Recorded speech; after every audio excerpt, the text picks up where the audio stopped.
and let us all do we can to build a better future. All right, folks, I'm not looking forward to 2024. I mean, first and foremost, I saw that interview that RBN did with Marianne Williamson, and let's face it, it's as neoliberal as it can get. And this is a two-part story because, again, look, the Democrats, they're a corporate party just like the GOP.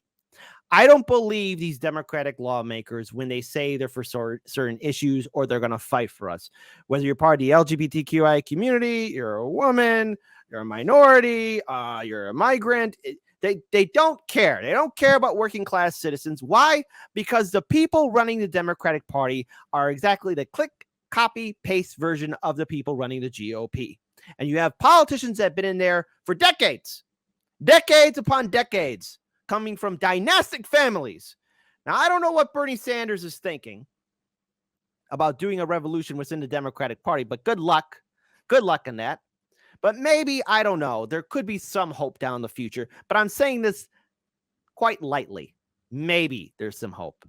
So there's a recent thing that caught my attention called the Pelosi Act, preventing elected leaders from owning securities and investments, to which I have to say, okay, what's going on?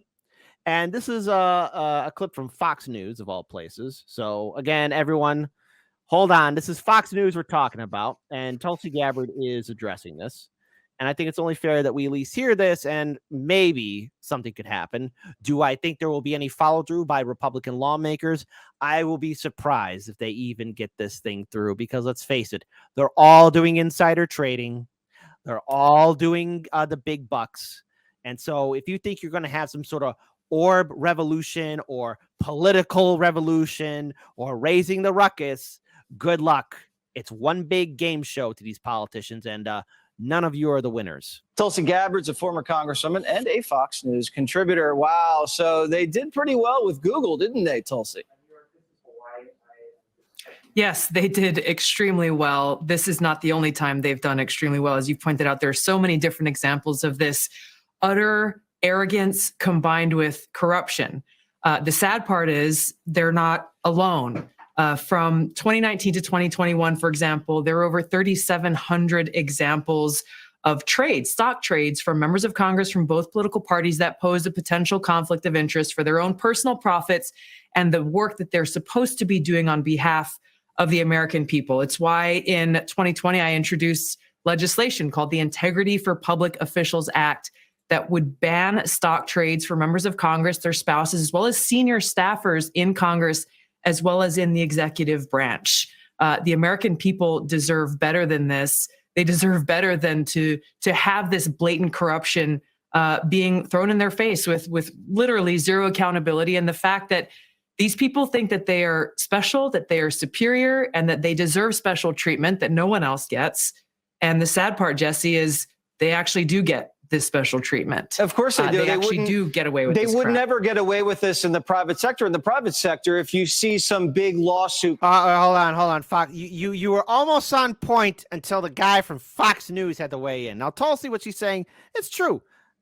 These politicians think they're privileged, but it happens in the private sector too, buddy. I mean, in 2008, when Wall Street and the big banks led us into that quote-unquote recession, who bailed them out? Who bailed them out? And did any of them go to jail? Hold on. Hey, wait. Let's have democracy in the chat. Lauren, I would like you to weigh on this too. Were any of those jagoffs who caused the 2008 economic disaster held accountable? Did any of them go to jail? Type 1 if they went to jail and justice and freedom was confirmed. Kent, you're a liar. You don't know what you're talking about. Type 2 if they're still out there dancing and farting away. Lauren, weigh in on this. I mean, yeah. He's saying that it's only politicians who get away with it. It sounds like, which it just is verified. Not the case. It's never been the case. The people who are in tight with the politicians get away with it all the time, even if they are private sector. So we always like a scapegoat, but he's over exaggerating. They would 100% get away with it if they weren't in politics. You know, if we didn't know their names, they would still not be having an issue. Some people don't get away with it. Martha Stewart didn't get away with it. Yeah, you know what? Uh. I still you know what? When I saw the If I was her, I'd be talented, pissed. But well, I mean, obviously she didn't know how to game the system because let's face it, if you have money, you can rig the system. oh However, yeah, when I saw that picture of Snoop Dogg right next to her, I'm like, Snoop Dogg, get away from her. She is a violent criminal. And she's cooking, man. At least she had a knife in her hand. she did have a knife in her hand. Yes, Snoop Dangerous. Dogg, run away. My favorite part about that particular photo was the caption. It says, "One of these people is a federal criminal," and his response to, "And it ain't me." I was like, I love you. No, it was one of these people has spent time in federal prison, and he goes, "And it ain't me." I was like, "Oh my God, Snoop, I love you." Yeah, but I no, legitimately, I was afraid for Snoop. I know Snoop can handle himself, but I was afraid. All right, but there we go. All right, let's play the rest of this video and find out what other crap this guy from Fox is going to say. Coming, and only a tiny group of people know about it. And then a suspicious trade comes in and someone just dumps all their shares or shorts the company that's about to face a massive lawsuit. Usually the SEC comes around and says, you know what, let's see your phone records. Why don't they do this with Congress people? Yeah, that's a great question. They're all part. Well, yeah, they're all part of the same team, Mr. Fox News. Come on, buddy. Come on, buddy. Fox. That's what I love about Fox News just a little bit. They're almost there. They're almost there. So imagine Fox News, these anchors are playing football, and they're almost there ready to do the touchdown. They're almost going to say the quiet part loud, and then they drop trowel, take a dump in the middle of the field, and say they hit a home run. Part of this permanent Washington elite club where they scratch each other's backs and look out for each other, and they really don't care about the best interests of the American people. I think an example of this that I saw recently, the guy who sat in Pelosi's chair, he is facing up to 47 years in prison. What he did was stupid, wrong, should not have happened. But look at what Pelosi is doing sitting in that chair, what she has gotten away with. That's a great point. Tens of millions of dollars for herself. That is a great point. Tulsi Gabbard, thanks so much, as always. All right. So that laugh put me in mind of the bit from Guardians of the Galaxy when Peter Quill calls out Rocket on his fake laugh, and he goes, "It was a real laugh." It's the real. It's like, okay, sure, it was. It's like, okay, just because someone is, I don't know. I that kind of that's what annoys me about a lot of the Fox News stuff. It's like, no, you don't laugh. That's not funny, and it's not a good enough acting job to make me believe you thought that it was laughable in that way. You just are happy that she's calling out Pelosi, which absolutely she should do. I'm not saying she should not. And she is correct. Like the guy who sat in her chair 47 years is a lot of time for what he did, especially considering the nonsense she's gotten up to. Just like I would believe, or like I would have more respect for a lot of these like news pundits if I believed their reactions to things. I think. Well, Lauren, they're all robots. They're yeah, all I just want them to be a little bit more authentic in their reactions. Just be a little. Well, look, I promise if I somehow can, eventually maybe show up on Tucker Carlson's show, I'll give him like, hey, dude, here's some pointers. I need you to give this these are some cliff notes. Here's the hint. Just be genuine. No. What it is, it's going to be a drawing. It's going to be, and in the words will be there, don't be a robot. Tell them not to be robots. Be genuine. Be best, as Melania Trump. That's why I'm taking those words away from her. Be best. Be best. Kate Cabello. So the reason why I'm talking about this too is because, well, more disappointment. Senator Bernie Sanders backs a renewed push for a ban on dark money in the Democratic primary. Bernie, goddamn, you must like getting slapped in the face. So it's an article from Common Dreams. Shout out to Jake Johnson, who wrote this article. Senator Bernie Sanders on Thursday voiced support for a renewed progressive push at the Democratic National Committee to ban dark money donations in the party's primary, an effort that comes months after the DNC Resolutions Committee refused to allow a vote on the proposal. To which, again, Bernie, look, don't run again in 2024. Don't make me be a bad guy and start yelling at you. I mean, let's have democracy in the chat. Type 3 if you think Bernie's raising the voice, calling for campaign finance reform in the primaries is going to have any weight to it, that he'll be successful. Type 3. Type 4 if you know that nothing will fundamentally change, because this is what the Democrats are all about. And again, Bernie says the same things. Billionaires and their super PACs must not be able to buy Democratic primaries. That's what's got them screwed over in 2016 and 2020. More of the same again. And then the 2022 midterms were the most expensive on record. But mind you, what I think a lot of people want to forget or not acknowledge or address is that Bernie Sanders, during that 2022 primary, the Democratic Party, the DCCC especially, were supporting Trump Republicans. Unless I'm mad. I think we even talked about this on the show in last year. Lauren, I want to give the floor to you. I mean, on one hand, seems like he's trying to do something again, but so far, every time he's brought something like this up, it hasn't exactly taken. I wonder how much of it is like something he truly believes in and how much of it is lip service. I wonder if he's going to just drop it once more in a year or so when it gets no traction.